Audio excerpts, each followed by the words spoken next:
Hi, this is Beth Arrington, and I'm a part-time library assistant at the Carteret County Public Library here in Beaufort.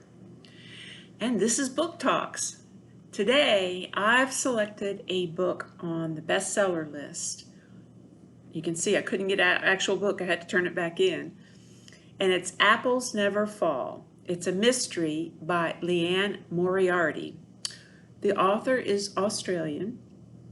And the book is all about family, a missing person, and secrets. The story reminds me of an onion. Moriarty peels back layer upon layer of each character as memories are triggered. And as one character states in the book, the past could look very different depending on where you stood to look at it. So here's the story. The Delaney's are a husband and wife team. Stan is 70 and Joy is 69, and they're both former Australian tennis stars.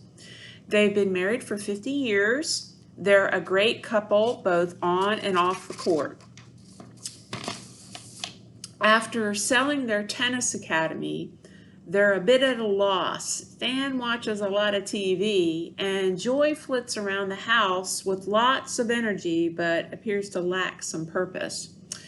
They have 4 very tall children, none of whom has provided the grandchild that Joy yearns for.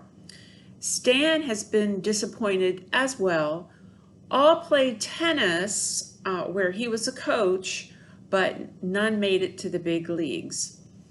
And there's some underlying tension as well, something to do with Stan's former protege, Harry Haddad. He's a Grand Slam champion, now making a comeback. And he's about to release a memoir, and no one in the Delaney family appears to be thrilled with the prospect. Harry was a rival of the younger Delaneys, taking their father's attention off and on the court. But then he quit the Delaney's Academy at the age of 17 to train at Tennis Australia. Stan was shocked and he was deeply hurt. So then comes the central theme of the book. Just before her 70th birthday, Joy goes missing. Her bike is found abandoned. Her cell phone is in the house. And no one has a clue except there's a garbled text message to the kids, and they don't quite understand it. Stan, of course, refuses to have a cell phone. He doesn't want to be part of that, and so he didn't get the message.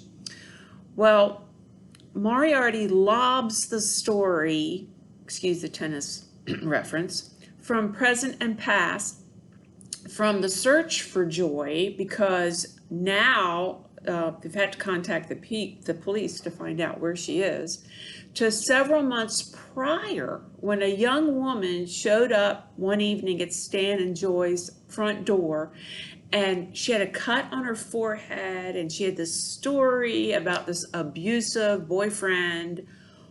Well, the Delaneys not only take her in that night, they move her in. They're quite bespotted with all the attention that she delivers their way. The story is less the investigation into the disappearance and more the family drama.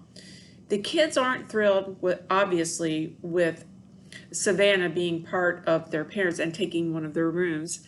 There's jealousy, there's skepticism, there's concern. They're just a little clueless about what's going on here. Moriarty develops each of the sibling characters, whether it was Amy, the artsy one, Troy, the successful businessman, Brooke, who's starting her own business, and Logan, who seems like the nice brother who just simply doesn't get it together. But Savannah is a bit of an enigma. She raises the fur on the back of my neck, and that instinct proved correct. Meanwhile, Moriarty shows that apples can fall far from the tree. Oh, as a little PS, the audiobook of this one receives really good ratings, and it's read by an Australian, so it might be well worth trying that as well if you'd like to try that.